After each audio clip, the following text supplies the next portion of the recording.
Gonzaga Nation SI. I'm your host, Dan Dickau, with a special guest today, breaking down a little bit of the NCAA tournament after Selection Sunday showed us a few surprises, a few upset opportunities, and the road to the Final Four for a number of teams. Our guest, Fox Sports college basketball analyst, a good friend of mine, Casey Jacobsen. Casey, thanks for joining. Dan, thanks for having me, man. This is the best time of year for us. Super excited the bracket gets unveiled, and yeah, man, you know the matchup that I want to see in the national championship. We'll get to that, but yeah, it should be a fun one. Yeah, it's been a great college basketball season. It always culminates in championship week. You had a busy week. You were calling games down in Las Vegas, the Pac-12 tournament, both for the Pac-12 network as well as the championship game with Fox. Let's start with the Pac-12. 3 teams in, as opposed to last year where they seemingly had half the league in it. What are your projections for Arizona, UCLA, and USC?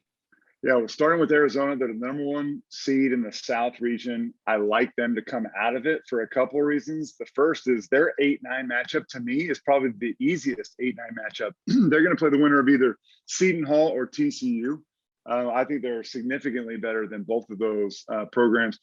If things go chalk in Arizona's region, they'll have to worry about a couple of teams. Villanova's the number 2 seed. They're always a tough one, right? Tennessee is their 3 seed, and Illinois is the 4 seed. What's interesting about those, Dan, is Arizona's already played Illinois and Tennessee. They lost to Tennessee in Knoxville, and they beat Illinois in Champaign. And I think that is a significant advantage for the Wildcats. Why? Because they don't have a lot of experience. In fact, the only guy who has experience is Oumar Ballo, the former Gonzaga forward, and he barely played last year for Gonzaga on their run to the national title. So national title game, excuse me. So for a team that's young, I think it's important that they play teams that they are familiar with. I think that's an advantage. The other 2 teams, USC, it's tough because if they get past their first round game against Miami, Florida, they're going to play an Auburn team as the number 2 seed, which I think is a terrible matchup for USC. They're faster. They have Walker Kessler to protect the rim so he can defend against Isaiah Mobley and Chavez Goodwin. So I have Auburn beating USC in the second round. And then you go to UCLA. Dan, I know Arizona just beat UCLA in the Pac-12 championship final in Vegas, but I think UCLA is primed. They made a Final Four last year. A ton of expectations for good reason. They brought back their entire team and added Miles Johnson and Peyton Watson, a freshman. This UCLA team, I think, is going to come out of the region again. I actually have them getting to another Final Four. There's so much to like about them. They dictate terms in all way. And unless they run into a team like Arizona, like they're really going to struggle against a team like Gonzaga or a team like Arizona this year. But you know, Gonzaga struggled with UCLA, did they not, last year in that game? And why is that? Because UCLA, they just have a gift of pulling teams towards them. They don't allow teams to get on those massive runs. Tiger Campbell is as good of a point guard in the country. They play isolation-heavy basketball. They're riding the coattails this year, not of Johnny Juzang, but of Jaime Jaquez Jr. Jaquez Jr. is now their best player. He is their go-to one-on-one guy, not Johnny Juzang. Juzang's more of a role player, if you're going to ask me, this year than he was last year. I really like the UCLA team, and it wouldn't be surprising at all if they get to another Final Four.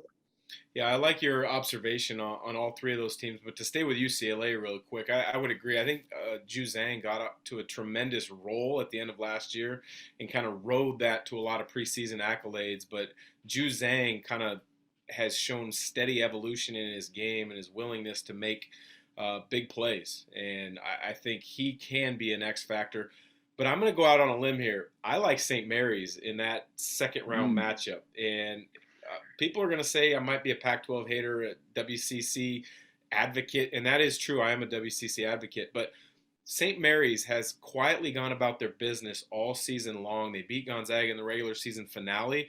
And that win in the title game was a little bit more difficult than I think people realize. Randy Bennett's a heck of a coach. What do you see from the WCC teams first? Before we get to Gonzaga, let's talk St. Mary's in your estimation as well as USF. Well, people don't even realize how good of a defensive team St. Mary's is. They are top 10 in America. Normally, Randy Bennett's teams are more of like the offensive pick and roll heavy. They're going to spread you out and they're going to light you up from three.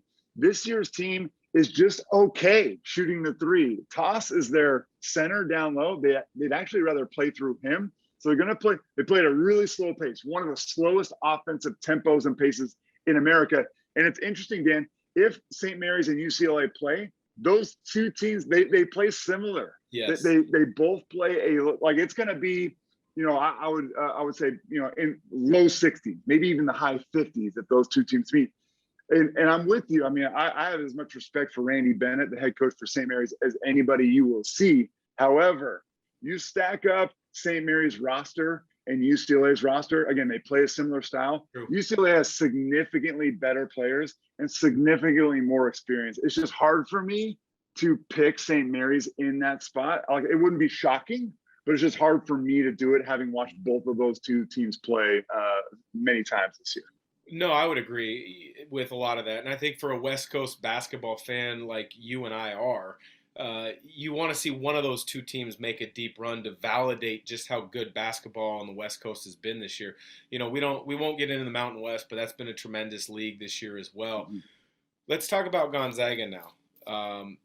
What do you see as maybe a possible hindrance in their region? Because you touched on Arizona being in a region that has Tennessee and Illinois, two teams that they've already played. Gonzaga has three teams in their region they've already played, two of those being losses to Duke as well as Alabama. But then you also see Texas Tech in their league who they've played, and then Arkansas is pretty dang good as well. What are you seeing out of Gonzaga's West region? I think Gonzaga's West region is more difficult than Arizona's South region, to be totally honest. Now, Gonzaga should still come out of it to me, but there's a couple other teams that you didn't even mention. Well, so the 8-9 game is interesting for Gonzaga. I think Boise State is going to beat Memphis. And so Gonzaga is going to play Boise State, who, again, one of the best defensive teams in the country. And their coach, Leon Rice, is a former Gonzaga assistant and knows all of Mark Few's secrets, if you will, Dan. I think that's a totally fascinating matchup. But how about UConn? UConn is a really dangerous team out of the Big East. They're a 5 seed. Now, UConn would likely have to beat Arkansas to even have a chance or a swing at Gonzaga. But this UConn team's got a center in Adama Sanogo, who's one of the more improved centers in America. And their point guard is RJ Cole, who I call a baby James Harden. He's a left-hander. He's got a big old beard. He's older and has had a much better year, much more efficient year than he did last year when UConn had James Bouknight as their star. This UConn team is much more balanced. They don't have a superstar, but they have a lot more balance. So both of those teams are really good. And you mentioned, like, Alabama is just a roll of the dice. I don't know what Alabama team is going to play. Like, the one that beat them in Seattle was incredible. It's probably the best game they played all year.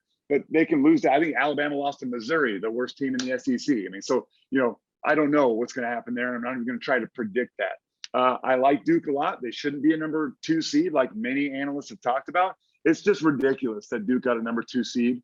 Given their resume compared to a team like Tennessee. It's just flat out ridiculous. But let's move on. Would I love to see Gonzaga and Duke play a rematch of that one possession game? Absolutely, I would. Like, you and I, selfishly, as basketball fans and analysts, we just want to see that. But the matchup I want to see more than any matchup in the world, Dan. Last year, we wanted to see Gonzaga and Baylor play, right? That first game got canceled in December. I think it was going to be in Indianapolis or whatever. Got canceled due to COVID. We finally saw the matchup we wanted in the finals. And I'm so glad we did, even though it didn't work out well for the Zags. I wanted to see it. This matchup with Gonzaga and Arizona in the national title game, Dan, I have to see it. So I'm trying to speak it into existence. It is so fascinating for 2 reasons. One, they're the 2 best teams in the country and they play an entertaining brand of basketball. Okay. But second reason why is Tommy Lloyd and Mark Few will never play against each other unless it's for a Elite 8 game, a Final 4 game, or a national title game. They just won't play against each other. So if you want to see it, and I know all the Zags fans out there do, this is what we got to have happen. So let's bring it on. I'm ready for it. Yeah, I've got those two teams matched up in my bracket for the national title game with Gonzaga coming out on top. I agree with you. They were supposed to play this year. They had a series, but when Tommy Lloyd took that kind of nixed that series, I would Yeah. imagine for the foreseeable future. Give me your last two Final Four teams because I think there's a number of teams that have a chance to get to New Orleans. Yeah. So besides Gonzaga and Arizona, I'm going with UCLA again. You can call me a Pac-12 guy if you want. I don't care. Bring it on. And then I got Auburn coming out of the Midwest. I really like Auburn's team. They have a little bit of everything that you need. They got some experience. They got a rim protector in Walker Kessler. Jabari Smith, the freshman forward, 6'10 shooter, is starting to grow into that kind of alpha dog role where he wasn't really ready at the beginning of the year. So yeah, so I got two number one seeds, Arizona, Gonzaga, number 4 seed UCLA, and a number 2 seed in Auburn out of the Midwest. I like that Final Four a lot. I'd watch it for sure. I like it. I've got Wisconsin with Johnny Mm-hmm. Davis. They faltered a little bit down the stretch, but they're good.